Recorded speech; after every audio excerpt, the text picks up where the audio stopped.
Well, hello, folks, and welcome to the Dieter Melhorn Fishing Podcast. I hope you're having a good day, whatever day it is that you happen to be listening to the show. If you're a regular listener, I appreciate you listening, coming back, and checking everything out. And hey, if you're new, welcome.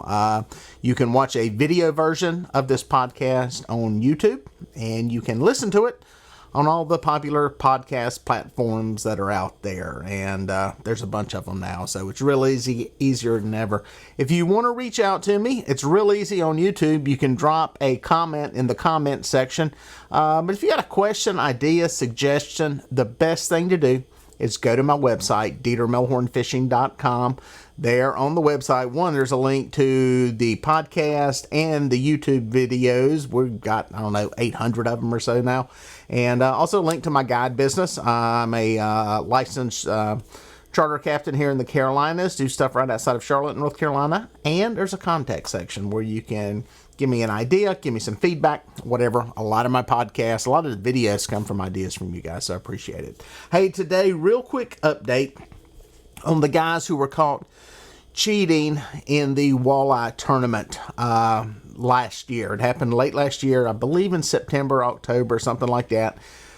I think everybody in the world has heard about this story at this point. My friends who are not even into fishing know about it. It became worldwide news. It made the major network news shows. It was big. They were caught on video. If you hadn't seen it, they cut the fish open. They've got weights inside of them. Big deal. They were charged. I've done some podcasts on this stuff and kind of wanted to follow up on it with the conclusion to the story here. They've actually been sentenced. I think a month or so ago.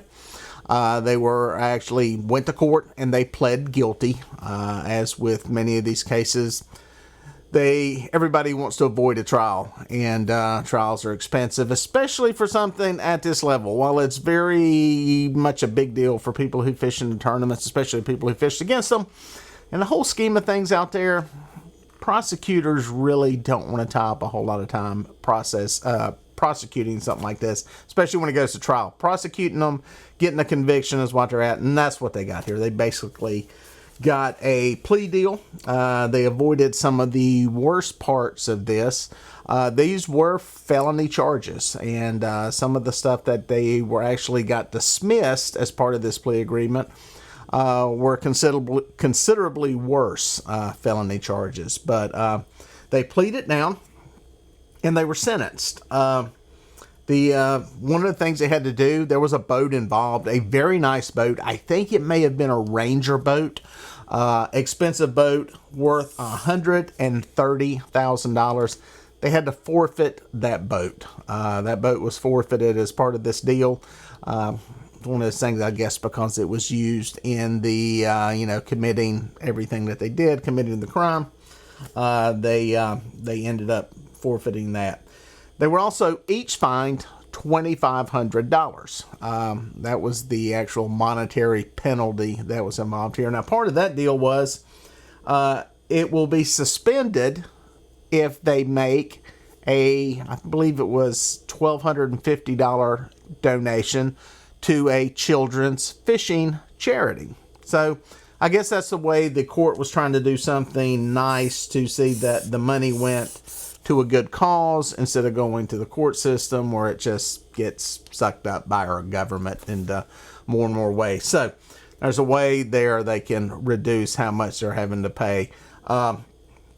The fishing license, people have wanted to see them banned from fishing totally and never be able to fish again. Well, that didn't happen. Their fishing license was suspended for 3 years. And according to the prosecutor and some other people up there, that is the longest the law will allow. The one thing, we talked about this in another podcast, is when these things happen, there are sentencing guidelines. A judge can't just, step up and go, hey, I'm going to sentence you to death for breaking a fishing law. Or I can't I'm not going to send you to prison. They can't send them to prison for 100 years for breaking a fishing law. They're sentencing guidelines. They're basically restrictions on what they can and can't do. And this is true anywhere. This is true with any crime, anything that goes on. So that was one of the things. 3 years was the most they could get. The big drum roll was, what else? Were they going to do prison time, jail time? And one of the things as part of the plea in dismissing one of the other felony charges was that they would actually do time in jail. And they're going to do a 10-day jail sentence. Could have been longer, could have been worse, but to get this plea out of them, and in light of all the other stuff that they offered up, with the boat and everything else, it's a 10-day jail sentence for both of them. And after that is completed, 1.5 years on probation. So I think the other charge has something to do with attempting to commit fraud. And that's a much bigger deal than what they were actually convicted of. I think what they were convicted of was basically attempting to cheat, which is not as big a deal as the other charge. There was another charge that involved possession of illegal fish, and I think it had to do with some of the fish that were cut up, the fillets that were also stuffed inside of the stomach of these fish, along with the weights that they put in there. It's a fascinating story. It's making, some of the stuff moving forward with tournaments. There's going to be a lot of tournaments using metal detectors, especially in these type tournaments where, ounces can make a big difference between first and 10th. In the catfish world, I look at our tournaments, and honestly, it would be hard to stuff enough weights into a catfish to make that big of a difference. Generally speaking, the gaps between first and second and third are pretty significant. It's only that you get down in the middle of the field to where a lot of people are catching the same size fish that you see some of these small differences. But yeah, I'm already hearing talk of some metal detectors being implemented, running some wands over these things to see if there's, anything in them. It will be interesting what happens with some of the live release tournaments if there's a jig head in a fish's stomach. How many times does that happen? They eat a crappy jig and there's a jig head in there, a metal detector picks it up, you cut the fish open and there's a jig head and you end up killing the fish. It'll be interesting to see how all this pans out in the future. It's a shame. It has to happen.